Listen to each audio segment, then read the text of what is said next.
Arrogance. The thing I completely lack. Allegedly. This has been requested from you guys a couple of times, and is an iconic map, as it shows up first when trying to start a new scenario when playing Shadow of Death. Allegedly. Since I only had Restoration of Arathi as a kid, I never saw this or even played this scenario, ever. So this was going to be an interesting challenge. This is a small map, and small equals really fast, right? Wrong. This is deceptively slow. You can play as any of the 4 colors present in this scenario, but in order to reach any of your enemies, you either have to A.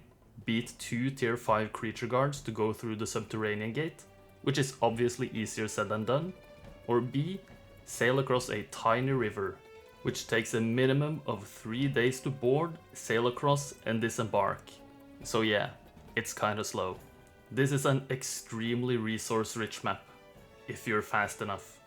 In all of the starting zones, there are 2 mini treasure zones. The most bountiful one always has piles of 10 valuable resources and 5k gold piles, while the smaller one gives normal amounts of resources. All of the tier 5 creature guard fights also give 20 wooden ore and 10 of each of the valuable resources, and, fasten your seatbelt for this one, 10 gold, as well as an endless bag of gold. 4 of these fights mean a boatload of resources, which is great as there's a neutral town of the same type as the colors' main town in all of the starting zones. Lots of building to be done. Hypothetically. Usually, at this point, I show some weird quirk about the scenario, which makes it a lot faster than it's intended to be, but there isn't really one here. The closest thing is the shipwreck survivors, having a 5% chance of handing out a relic artifact. So, technically, you can get stuff like angel wings, air tomes and so on, which can make you traverse the map really fast, but you still need to beat the creature guards to reach the other plane of the map, and then beat the resource-powered enemies. So yeah, difficult. But I will still take full advantage of a poor shipwreck survivor, just not how I usually take advantage of the malleable RNG in this game. So let's devise a bit of a plan to take on this map. It's a bit too difficult to take on 2 tier 5 fights early on, so I need to power up a bit before engaging them. Meaning, it's faster to sail over to my plane mate and make sure all of their base are belong to us. If the other factions are the same as my starting faction, I can use their weekly reinforcements to bolster my own invasion army to take on the tier 5 creatures. So, is it better to start in the overworld or underground? Considering teal is on sand, I want them to be the last color to take down, as they would be constantly slowed down by the terrain, making them the least likely to move too much around on the map. This means I want to start as blue, and sail over to red, go underground to take purple on, and eventually sail over to teal to finish the scenario. Which faction is the best here? Since I need to take on a mix of difficult creature fights and hero fights, I need a hero who can do both. Luna, for instance, is great against ground melee creatures, but not as good against heroes. Ballista users, again, aren't strong enough against high-tiered creatures early, so they have to be written off as well. High-tier magic users are very good here, like Solmer with his chain lightning, or Aislinn and Deemer with their meteor showers. Solmer could absolutely work, but since I used him last video, I want to use someone else. Aislinn is a necro hero, but Necropolis is pretty weak early compared to Dungeon, and there isn't too much wiggle room here, so I gotta go with Dungeon again. The number of trogs compared to skeletons in the starting armies is just incomparable for early fights. So this means red, blue and purple as Dungeon, check. Teal as Necropolis, as I want to make sure teal is as weak as possible when I reach them, and AI Necro gameplay is pretty bad, check. Demon Shakti? This isn't what I just talked about. What the hecking heck is going on? I have an ace up my sleeve for this. You'll see. Shakti, check. Gold bonus, as I want gold, check. Let's get down to business. Remember to like, comment and subscribe, and even become a channel member. In order to find my seed, I enter the fight against the peasants and reset 13 times. This gives me a warlock in the tavern, and what I found was that the warlock was semi-random. To get a different warlock in this seed, I had to fully restart the game over and over until I found Deemer. But I got him in the end. This is also an excellent starting army for Shakti, who then immediately go in for a fight against the Null Marauders. This fight is pretty simple to do by taking advantage of the battlefield layout, only losing a single troglodyte. It's a simple case of waiting until one Null stack is in range, take it out with the big stack, and then block the other stack's path with the one stack. Easy peasy, lemon squeezy. I don't pursue the familiars since they are too fast and would take out some trogs unnecessarily. It's important to pick up at least one wood pile here when flagging the sawmill to afford a boat later. I swing by the Marletto tower to power up a bit before hiring Deemer, and send him out on the map alongside Shakti. After a bit of deliberation with myself, I end the day having collected some resources on Shakti and sent him a bit eastwards, and also sent Deemer close to some gems. The next day, Shakti then takes on the shipyard guards, Orc Chieftains. This is a fairly painful fight, but due to Shakti's Trog specialty taking the Trog speed up to 5, it's not as bad as it could have been. I take a few half damage range hits on my big stack, but a lucky morale on turn 2 lets me kill the top orc stack in one hit. Statistically, I should kill all the bottom orcs as well, but I figured I could sacrifice a 1 stack just in case. The big stack one-shots, and I lose 19 trogs. Oh well. Shakti ends up in the boat anyway, and Deemer just does whatever meanwhile. I get a glimpse of Red's hero, Ajit, on day 5, but he's not very threatening to be honest. To make the most of this day, Deemer engages the small treasure zone guards, Wraiths. This was because I wanted to collect resources to build up my first town, but you'll see that doesn't really happen. I thought I could do better than auto, but I forgot about their mana drain ability, so I end up taking the auto results anyway. Shakti and Deemer then switch places by doing some very high IQ boat shenanigans. Piss off, Uncle Sandro. Okay, average IQ play. And Deemer ends up with all the trogs, before I end my turn. I won't reach my destination in one day anyway, so I pick up some resources with Deemer, also sailing by the shipwreck survivor, who is extremely thankful and hands out the crown of Dragon Tooth, which is very good for Deemer. This is the key to this playthrough. Now, I can go as fast as bovinely possible, disembarking near the empty red town on day 7, which is always empty when I reach this spot on this seed for some reason. What never happens, however, is Ajit being on my turf, so now I gotta improvise a bit. Luckily for me, Red built a castle in their town, giving me a lot of army to play around with. I decide my best course of action is to upgrade my trogs and recruit all of the army I can afford and leave Deemer in town to restore his mana. Unfortunately, I have to reinforce my starting town a bit, in case Ajit attacks. Which he definitely will do, as he makes a beeline for it on Red's turn. After building a mana vortex in Deemer's town, he swings by the water wheel to make sure Shakti can be behind some decent walls, as I build a citadel and hide in town. I needed 500 gold for the citadel, hence the water wheel. Ajit can't quite reach, which I calculated, obviously.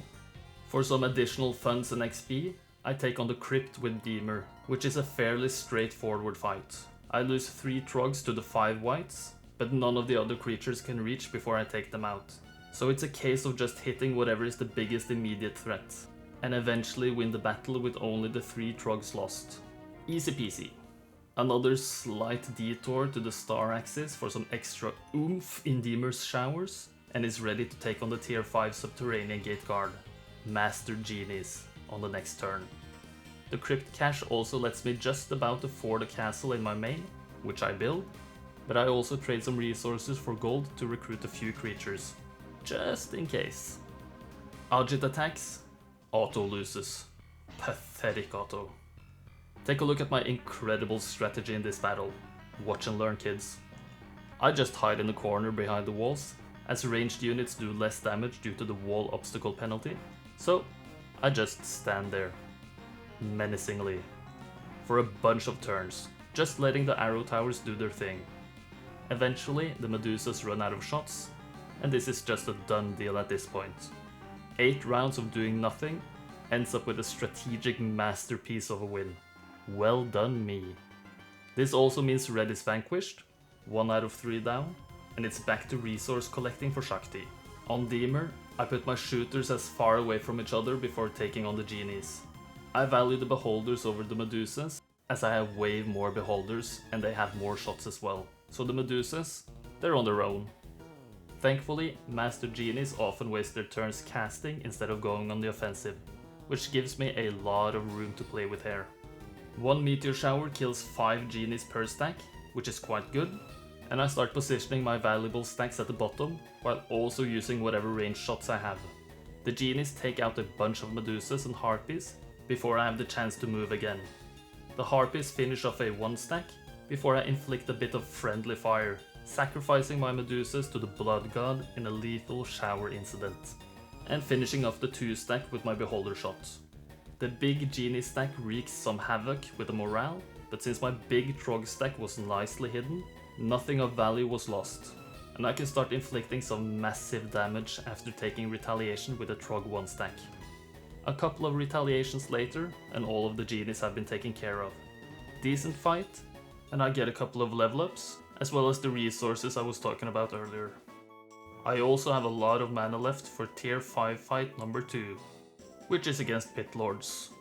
And this is quite lucky, since Pit Lords are quite weak for a tier 5 unit. I'm a bit lucky that I don't one-shot the 6 stacks with 1 meteor shower. Why, you might ask? I'll tell you. Pit Lords can only raise 50 HP worth of demons per Pit Lord, meaning if I leave the 1 stacks instead of finishing them off, and instead focus down the other stacks, I minimize the number of demons raised, which is what I try to do. Since the 1 stack of Pit Lords also are the first to move, the bigger stacks left will not have any chances to raise bigger demon stacks when the first Pit Lords are taken out. Incredibly enough, due to how this fight is played out, not even a single demon was raised, which was quite lucky. This was not intended, but I'll take it. Only 22 Trogs lost in what could have been a difficult fight is pretty good.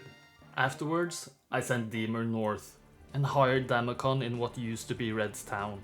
Trade some resources for gold, upgrade his Trogs to infernal Trogs, and begin the trek to the underground with him as well. Damacon's job is to take the southern purple unguarded town and protect it from potential naval attacks from the east, while Deemer attacks the north. I see Malekith, who, for some reason, leaves his main town unoccupied and starts wasting my time by moving into useless territory. Very annoying. Damacon takes the southern town, Deemer takes the northern town, both without a fight. I double Deemer's mana by building the mana vortex and set my sights on Malekith, the time waster. Before ending the turn, I decide to build a Manticore lair in Damacon's town. Maybe a few Manticores will come in handy at some point, you never know. Malekith, annoyingly, moves even further away, but I still have enough movement to reach him. Auto wins, but I want a clearer victory. Surprise surprise, the way to that clearer victory is spellcasting. The first shower almost one-shots his beholders alongside the Troglodyte massacre, and from here on out, it's a cakewalk. Protecting the big Trog stack and the beholder stack is alpha and omega for this fight, and it should be over quite soon. But an annoying Harpy morale on turn 2 slows it down just a little bit. A lightning bolt on his Medusas, and a Trog hit as well as a melee beholder hit make quick work of the Harpies, before the single enemy beholder eventually is permanently blinded by my own eye boys. Lemon squeezy. Now the slog begins. Purple isn't taken out, and I need to do some preparations before taking on teal. First, I build a labyrinth in the southern town, head out to buy a boat as well using Damacon's movement, head back to town with Damacon, and build a Manticore lair in Deemer's town, and end my turn. And what do you know? A purple hero disembarks close to Damacon. Luckily, it's day 1 again, which means reinforcements. First, I get a bill of gold injection from the overworld water wheel, before I simply buy out all of the available army for Damacon. Looks pretty good. Afterwards, I just trade every resource for gold, hire Synca in Deemer's town, as I want this week's reinforcements on Deemer. Remember, I need 5 wood to upgrade the Warren to upgrade Troglodytes, kick myself a bit for being stupid, recruit everything I can afford, summon a boat with Deemer, which just takes a single cast, which is pretty lucky, transfer everything from Synca to Deemer, and finally set sail for Teal territory. Damacon takes stock of Jaeger's army, which is decent for AI standards. Auto wins, but I want to do better. My goal is to save the Manticore auto lost, but we'll see if I can do it. Manticores are quite squishy, you know. On turn 1, I mostly focus on the Liches, as their AoE damage can be quite annoying, which is why I don't have the 7 stacks of creatures to avoid a 3 stack hit from them in the middle. I take out 1 Lich with my own shooters, losing 2 Medusas in the process. I slowly inch forward with my melee units, getting my Trogs slowed, before taking out his Wolf Raiders, which he has gotten somehow, in a single Manticore hit. Decent turn. More waiting ensues on turn 2, but I don't manage to kill another Lich with my shooters this time. Not much more happens this turn. When turn 3 starts, I'm finally in range with a few melee units. I hit the Medusas from the top side with my Manticores, which is a mistake, as it leaves the Manticores in range of his melee units. Oops, I guess. I try to present some juicy cow meat to his Trogs, before all the shooters have their turns, exchanging a few hits, doing some minor damage, before his Trogs finally go in for a hit. On my Manticores. Taking out 1. Objective failed. Turn 4 comes around, Manticores take out Trogs, my Trogs take out Harpies with a retaliation, my Harpies fail to take out the final Lich, but a nice minor morale makes sure 9 of Jaeger's beholders die. Very nice. Eventually, after a few more hits are exchanged, mostly against my Trogs, my Manticores finish the fight by doing something to the Medusas. Seriously, what is that animation supposed to be? Slightly better than auto, but still lost that Manticore. Not great. A couple of really good artifacts are captured as well. This also means purple is vanquished, 2 out of 3 down. Now, Damacon also sets sail. Immediately seeing, and sorry if I butcher this, Xai with quite the scary army if you ask me. Several Black Knights are really scary. They are some really tanky boys, those dudes. Not gonna set foot on land with Damacon anyway, so over to Deemer, who gets a charm of mana from a shipwreck survivor, moving towards land, seeing Vokial, who even has bone dragons. Yikes. The intention of having them as Necropolis was to keep them weak, but I guess that backfired. Still, I gotta keep moving forward. Vokial is scared for some reason, so I can go for Teal's main town with little to no risk here. A few beholders go down to the arrow towers, before I lightning bolt the Walking Dead, and shoot the single skeleton with my Medusas. Teal town, down. Now for the slow moving chase. I reach Vokial, who hangs out in a crypt, on week 3 day 5. Auto gets its butt handed to him, so this has to be done manually. 3 bone dragons are quite scary, and not to mention the Black Knights and Power Liches. Woof! Thankfully, I can make a serious dent in his army by meteor showering the middle 3 stacks, only leaving 2 Black Knights of the little crew there. Still, this means I won't take out bone dragons with magic this turn. Could be regretting that soon. I want to hit the dragons with my Manticores, so I take retaliation with my Trogs, losing surprisingly few of them. A Medusa hit and a Beholder hit then buries one of the dragons, which is not too shabby. Unupgraded Trogs are just bait at this point, and I go in for a dragon hit with both the Harpies and Manticores afterwards. Just a single Bone Dragon left after turn 1, and it goes in for a Medusa hit, getting turned to stone afterwards. Which is probably an upgrade in material, to be honest. I follow up with a lightning bolt on the Black Knights, making sure they will never get a hit in. Even though I know I'll take an AoE hit from the Liches, I wait with my Manticores before I want to take retaliation on the dragons with my Medusas. But they turn the dragons back into stone. LOL. If this didn't happen, I could probably have killed it with my Manticores, but the dragons take 50% less damage when in stone mode. Thanks, Medusas. So instead, I take an extra Lich hit. Harpy hit finishes off the skeleton warriors, and Lightning Bolt does the same to the Liches. And if I were a smarter man, I'd wait until next turn to kill the dragon with a magic arrow, but I'm stupid, so I let Vokial flee. Oopsie. Anyway, on we go. Two teal heroes flee into their new main town, while Clavius hangs out a bit out of reach. Annoying. If only they would clump up a bit. But I have a solution. Damacon. He sails up to the coast, meeting Deemer. Deemer gets all of Damacon's manticores and artifacts, and sets his sights on Teal's town. Damacon finds solid ground under his feet right next to Clavius, and takes him on the next day. Otto wins, and we haven't really seen him in action today, so let's see how he did it. Some very impressive movement. Mostly just moving as far forward as possible. Otto, aka Mr. Gung Ho, quickly disposes of poor Clavius, and this Damacon maneuver saves me a whole day in total. Not shabby. Bequeathed is autoed as well, which only leaves Xai. Xai. Otto loses this one, but I have an excellent strategy for this. I lightning bolt the Black Knights and defend with everything, making no progress in the fight. But I needed those manticores for a reason. A very good reason. If you take a look at all of Xai's units, the most HP any of them have in total is 600 after lightning bolting the Black Knights. My manticores have about 750. You know what does more than 600 damage to all creatures with Deemer's spell power? Armageddon. 609 damage. Perfect. Which means one cast of Armageddon equals easy victory. Amazing. Teal is vanquished, I'm victorious. In 21 days. If I had pathfinding, maybe a day or two could be shaved off. 446 score and Archangel rank?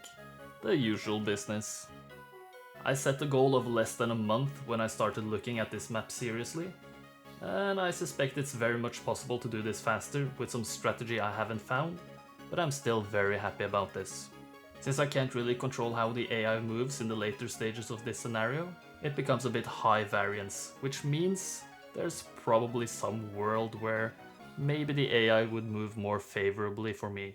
Or maybe Teal wouldn't move down to take the second town, or yeah, stuff like that. But it is what it is.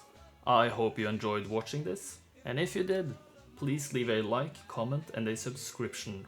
I read all of your comments, and I'm always happy to get feedback from you guys. You can also become a channel member, by the way, but no pressure. I hope to see you next time, and that you have a might and magically good day. Bye bye. And as always, a massive thank you to my channel members.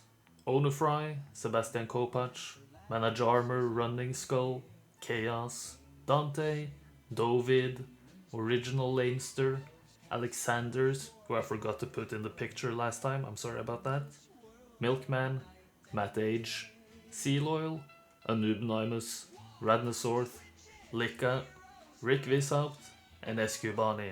Thank you very much, guys.